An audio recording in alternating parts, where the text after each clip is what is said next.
On l'appelle le groupe de contact, un groupe d'une petite quarantaine de pays et d'organisations régionales qui se sont retrouvés à Londres tout à l'heure, avec une feuille de route simple, en tout cas sur le papier, piloter politiquement l'opération militaire qui est en cours en Libye. Bonsoir Thierry Arnaud.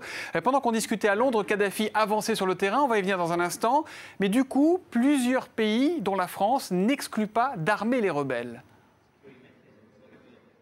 Ah oui, c'est bien tout le problème, Thomas. En effet, discuter, mettre sur pied ce groupe de contact, ça ne suffit pas à mesure que Kadhafi continue à avancer. Alors les États-Unis ce matin ont été les premiers à envisager cette hypothèse d'armer les insurgés en la personne de Susan Rice, leur ambassadrice auprès des Nations Unies. Et tout à l'heure, on a demandé à Alain Juppé si la France était prête à suivre le mouvement. Voici sa réponse.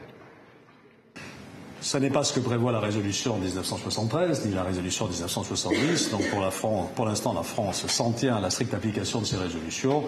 Cela dit, nous sommes prêts à en discuter avec nos partenaires.